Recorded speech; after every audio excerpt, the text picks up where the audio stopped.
Түн ортасында жеңіл киіммен ентігіп далаға атып шықты. Қалай келгені есінде жоқ. Сары машинаның жанына жетіп келіпті. Шегірткенің ғана шырылдаған даусы шығады. Өзге тырс еткен дыбыс жоқ. Бір секундта ойлануға мұршасы болмай, сары машинаның рөліне отырып, өзі шамалаған жолға түсіп, басы ауған жаққа безу бұның мақсаты. Айсұлу қашып келеді. Тағдырынан, өткенінен қашып келеді. Сары машина шоқалық жолға қарамастан жеткей зымырайды. Ұшақта келе жатқан тәрізді. Біреу оны алақанына салып аялап ұшырып әкеткендей. Біресе қанатқа, біресе құсқа айналып кеткендей. Кеудесін орасан қуаныш кернеді. Түп-түзу тісін тізеп күле береді. Рөл өздігінен жол тауып, әп-сәтте ауылына жетіп келді. Сол-ақ екен, қайдан шыққанын беймәлім анасын көрді. Қабағы қатулы, әлденеге кіжініп тұр. Анашым, анашым, деді Айсұлу. Айсұлудың қуанышы осы кезде су сепкендей басылды. Анасы теріс айналып, тірлігін істеп жатты. Анасы ақ самаурынға қол соза бергенде, дүние әлем төңкеріп кетті. Айсұлу есін жиса, сары машина жолдың жиегіне төңкеріліп түсіпті. Бұл көліктің астына кептіріліп қалыпты. Аяқ қолым сау ма, 12 мүшем түгел ме деп жанталасып, дене мүшесін ойша түгендей бастайды. Сау сияқты, қанда жоқ. Анасы бәрін байқап тұрса да бұрылмады. Ақ самаурында алып үйге кіріп кетті. Үй іргесінде жол апатына ұшырап шарасыз жатқан Айсұлу тағы да жалғыз қалды. Анашым, анашым, көмектесші. Үні шықпайды. Неге үні шықпайды? Даусынан айырылған ба? Бойындағы бар күшін жиып тағы дыбыс шығармақ болды. Анашым, деді. Бұл жолғы даусынан тау-тас, орман, көл жаңғырды. Егіліп жатыр бұл, еңкілдеп жатыр. Көз жасы тыйылар емес. Айсұлу көзін ашты. Көз жасы жұмсақ жастықты солап тастапты. Барлығы да түсі екен. Бәрі түсі екен, о тоба, түсі екен. Айсұлу төсекте ұзақ жатты. Өңінде болғандай расымен бәрі менен теріс айналғаны ма? Сонда менің бақытты болуға құқым жоқ па деген ойлар менің миымды тесіп, жанымды жейді. Жаны шырып бір қателігінің зардабын өмір бақи тартқысы келмейді. Өзім бұл өмірге лайықсыз санайды. Кенет апыл-ғұпыл киініп атып тұрып далаға шықты. Сары машинада ұйықтап тұрған сияқты, басын төмен салып мүлгіп тұрған сияқты. Бала кезінде әкесі көлік айдауды үйреткені бар. Айсұлу күйеуінің шалбарының қалтасынан байқатпай алған көлік кілтін қыса ұстады. Қолы дір-дір етіп өзіне бағынар емес. Қолы дейді-ау, бірақ бүкіл денесі дір-дір етіп қалт қимылдан жарылып кететіндей. Айсұлу сары машинаның жанына келді. Қолын көлік есігінің тұтқасына апарды. Дәл осы кезде көрген түсі есіне түсті. Бұлай қорланғанша тәуекелге барғаным дұрыс деп сыпсың етіп маза берер емес. Айсұлудың қолы машинаның есігінде әлі тұр. Әрі қарай қозғалса бүкіл өмірі түбегейлі өзгеретіндей. Айсұлу ұзақ ойланды. Бұл уақыт бір ғасырға татыды. Шешім қабылдау монша қиын болар ма?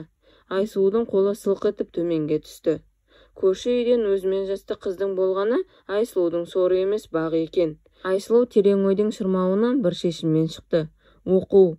Бұл бақытты өмірдің жібін оқуға жалғады. Білім ғана бұны құтқармақ. Беліне дейін батқан балшықтан білім ғана суырып алып шықпақ. Жандос үйде жоқта көршінің қызына оқуға барып, сол баяғы шынайы бала оқушы кейпіне түседі. Өзінің келін екенін ұмытып, көрші қызбен математика есептерін талқылайды. Тарихтың оқиғалары үшін пікірталасқа түседі. Сары машина ауылға қарай зымырағанда, бұл үйіне қарай зымырап, жұмбақ, үнсіз, үй шаруасына мығым келін бейнесіне көшеді. Осылай жүргенде уақытта зымырап, жаз артынан күз, күз артынан қыс, қыс артынан көктем қуалады. Айсұлудың 9-шы сыныптың аттестатымен колледжге тапсырмақ болып, тест тапсыратын күнде таяп қалды. Айсұлу бар ынтасын оқуға беріп, оқуды жан жүрегімен қалады. Сондықтан да болар ортада балада жоқ. Айсұлудың өзі әлі бала сияқты әлде бір таңғажайыптың болатынын сезеді. Тағатсыздана күтеді. Көршінің қызы ұбт тапсырды. Ойындағы ұпайды алып қуанып келді. Айсұлу да шын көңілден қуанды. Екеуі құшақтасып, қуаныштан секірді. Тағдырынан хабары жоқ сырт-көз сыныптас қыздар ойнап жатқан болар деп ойлар еді. Тек Айсұлудың үстіндегі әйелдер халаты барлық көрініске жараспайды. Көзге түрпідей тиеді. Көптен көткен күн келіп, Айсұлу жоспар бойынша көрші қызбен бірге қалаға аттанды. Жол пұлын көрші қыздан алып, сыры бір қос құрбы мақсаттарына қарай жол тартты. Айсұлу таң бозарып атқанда жолға шықты. Түнде енесіне бар шындығын айтып қоштасқан болатын. Арада бала болмаған соң күйеуі бұрынғысынан да суық болған. Барсың ба, жоқсың ба демейтін күйге жеткен. Ұзынқұлақтан осы ауылға бастауыш мұғалімі болып келген жас қызбен сөзі жарасып жүргенін естіген. Іші алай-дүлей болып өртеніп кетті. Бұл сезім қызғаныш емес, махаббат та емес, қимастық та емес. Өзі де түсінбей өкіріп бір жылап алды. Одан кейін бәрі осылай болғанына қуанды.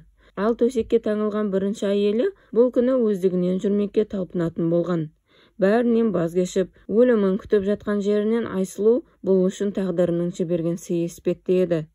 Айсұлудың мойымай әлденеге талпынып жүргенін көріп, бұл да қандай кезде болмасын үмітті жоғалтпау керек екенін түсініп, жоқ болған үмітін қайтадан шақырған. Алдына ем-дом алып, қалайда аяқтан тұрамын деген мақсат қойған. Бір күні Айсұлудың қатты ішіп келген Жандостан таяқ жеп жатып, Жандос есіктен шығып кеткенде, мені жалғыз деп басым ба? Жалғыз емеспін. Арман, үмітім бар. Олар менімен бірге деп еңкілдеп қорлықпен емес, қайсарлықпен жылағанын көргенде, бұның да жақсы өмірге деген сөнген құштарлығы қайта лаулаған. Айсұлу құрбысының қолынан қыса ұстап, тұңғиыққа батып, өткен өмірін таразыға тартып келеді. Көлік ішінде 8 адам. Қыстырылып келе жатып, құжаты мен аздаған киім-кешегі болған сөмкесіне қарағыштап қояды. Қалаға барғанда көрші қыздың туыстарының үйіне түсіп, сол үйде уақытша тұрақтамақ. Айсұлу оқуға тапсыратын күні таяған сайын қобалжығын үстіне қобалжиды. Оқу ғана тағдырын өзгертетінін түсінеді. Міне, көптен күткен күн де жетті. Айсұлу тест тапсыратын институтқа кірді. Қасында құжынаған адам. Қол-аяғы дір-дір етіп, тапсырмалардың жауаптарын асыға белгіледі. Тынысы тарылып, ауа жетпей барады. Әйтеуір соңғы жауапты белгілеп далаға атып шықты.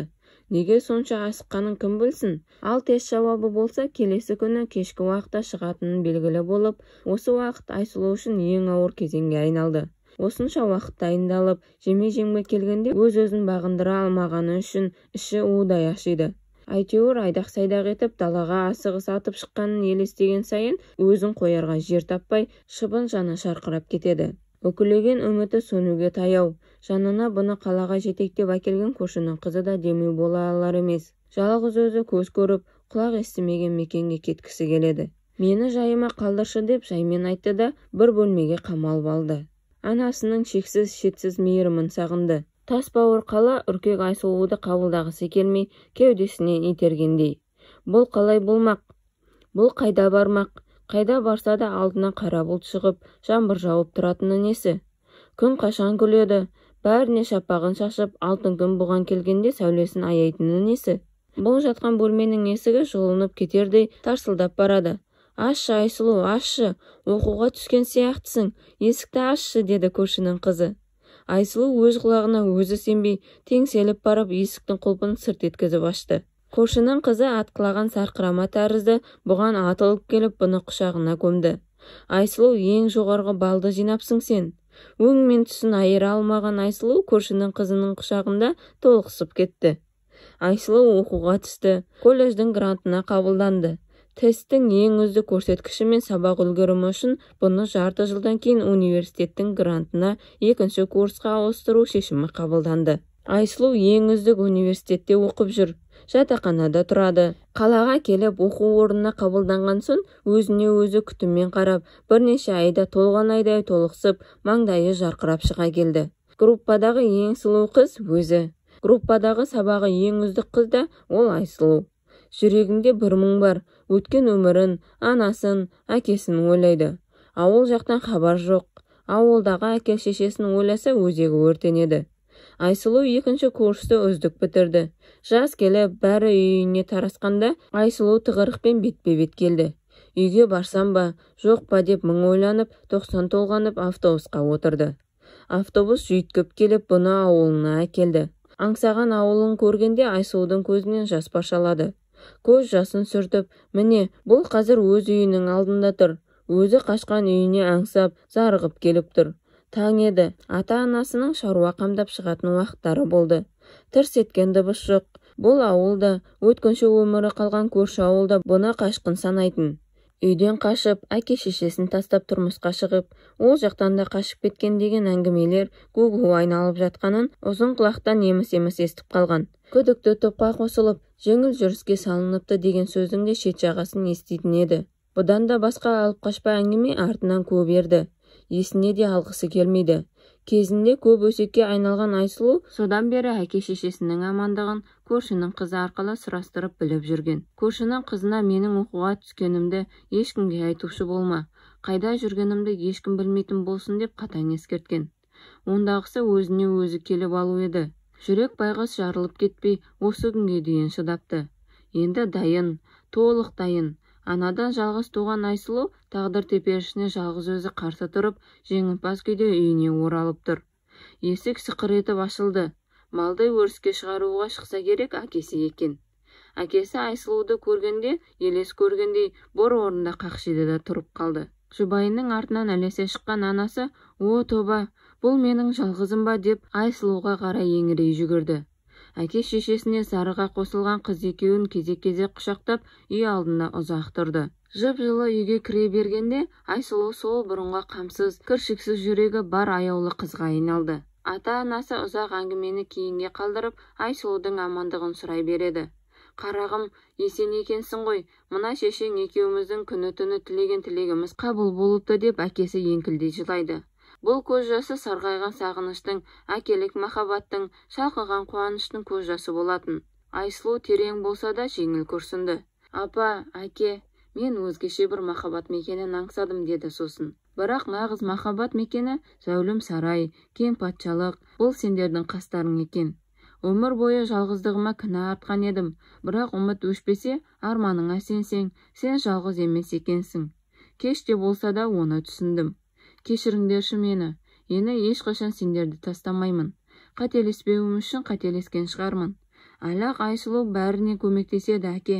Әлі-ақ менімен мақтанасың анашым. Әлі-ақ үміттеріңді ақтайды бұл жалғыз сүйер қыздарың. Айсұлу ерніне тамған көз жасының кермек дәмін тартып, бақыттың тәтті дәмін сезді. Өмір бұған қайтып оралғандай.